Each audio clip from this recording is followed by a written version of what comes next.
So recently I shared a video of me kind of tossing out a photo that was no longer important to keep in our archives. And actually I wanted to expand on that a little bit. Not just talk about the photos that are destined to be thrown out, but actually the photos that you're supposed to keep, and maybe how you can think about organizing photos, especially if you're doing some big organizational project, like, they're going to end up in a binder, in family binders, or you're putting them onto a hard drive, you're scanning them. And actually there's a very good system that I learned about through somebody I interviewed for the Easy Genie blog, and I wanted to share that system of organizing photos with all of you. And if this helps, please take a moment to share it or like it or comment. I'd like to hear what your thoughts are about this. So anyways, the system that the other genealogy blogger told me about, she called it, her name is Michelle Doyle. You can read the interview that we have on our blog. And she had what she called an ABCS system. So ABCs is basically how she did it. And she'd have a big pile of photos like this, and then she's determining, all right, what are we going to keep and what's going to be thrown out, and how should we also think about these photos. And so the A category are the precious photos. And here's an example right here. This is a portrait probably from about, 1918 or 1919. It's my grandfather and his younger brother, Frank. This is, of course, a very precious photo. This is actually the oldest photo I have of my grandfather.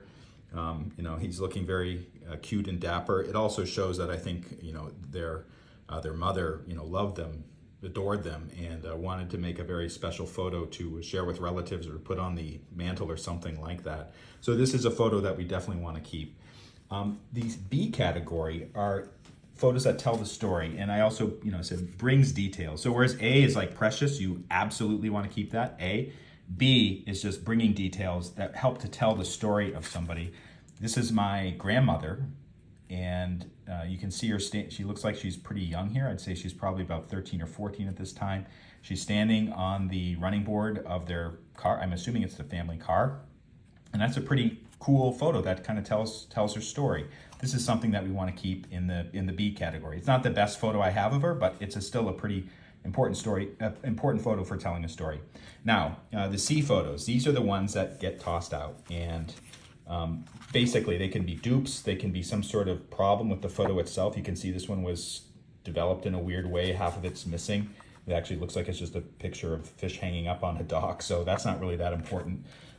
This is some sort of parade or event outside in the winter or fall, kind of a nature scene, black and white. I mean, this doesn't really do anything for me. I don't think there's any value in keeping something like this. Sometimes there's pictures of people we can't even identify anymore, and I'm not really sure, and the quality of the photo is not that good either, so I don't think these are really worth keeping. So these are going to get thrown out eventually.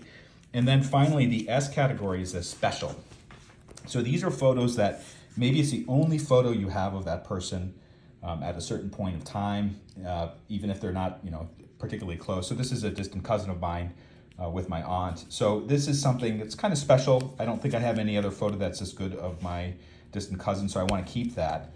This photo right here, it looks like it's a pretty ordinary photo of two seniors standing in the backyard, but actually it's my grandfather and his second wife.